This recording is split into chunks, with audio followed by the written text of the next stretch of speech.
Hi everybody, this is Mr. YY and welcome to my channel, where I share with you my personal experience, my journey, my joy and the pain of being a new dad and a new parent. So if this is the first time you are watching the video on my channel, I would really appreciate if you can like and subscribe to the channel so that you can help the channel to grow and I can share my experience with more and more new parents and new dads.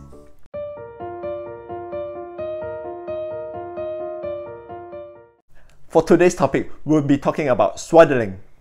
Swaddling is a practice that all the books that I've been reading or a lot of YouTube's video that I've been watching recommend strongly in terms of how to put the baby to sleep, how to calm the baby down. And I think the key benefit is that it replicates the environment within the mom's womb so that the baby feel comfortable, feel warm, feel supported, and they can fall asleep easily. There are two ways to do swaddling. The first way is to use a large muslin cloth or use a large blanket or towel to wrap the baby up. And this is probably one of the most common way that you can see or find on YouTube's video everywhere else. The second way is actually a more customized swaddle that you can buy off like Amazon. I've put the link below if you want to buy the swaddles that I'm using. But this is a very convenient way because basically you can just Velcro the swaddle over in 2-3 steps and it's done. We did experience quite a fair bit of success in the first few weeks of Mila's arrival. So when she first came out, even on the first day itself, she slept through 6 hours in the night on day 1 of her birth after being swaddled by the midwife. So we are not saying that swaddling is will not work. It really depends on your baby. But for our case, your baby might be like our baby. She started to resist being swaddled and actually cries hysterically after being swaddled. So that might indicate that she might not be enjoying swaddling as much. So here are 3 alternatives that we found personally quite useful to put our baby to sleep.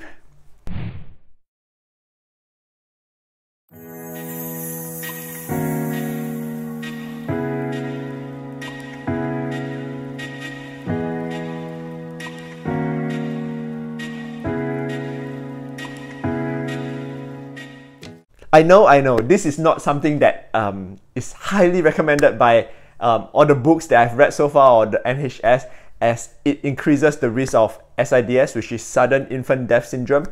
I think every year a couple of hundred of babies die without a cause.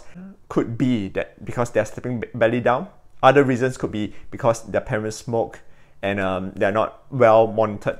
So this is something which is quite contentious in the sense that back home in Vietnam, actually, some of the relatives are firm believer that belly down is actually a way forward because it keeps the belly warm and the baby feels more comfortable, feels more calm, and they're able to fall asleep more easily.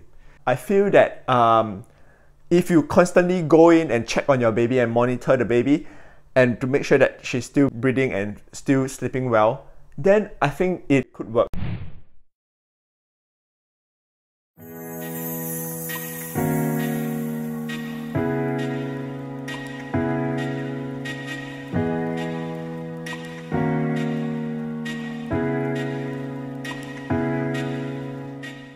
If you're not comfortable with the belly down approach, putting them on their side is actually quite comfortable for them as well. So what we do is, apart from putting them on their side, we put a pillow at the back of the body to support the body in case it flips over, and we roll a blanket into a little bolster and put it between her legs and her arms, and she looks really cute in that position. And she looks really comfortable as well, so she often can fall asleep. During nap time, this is the position that we typically put her in.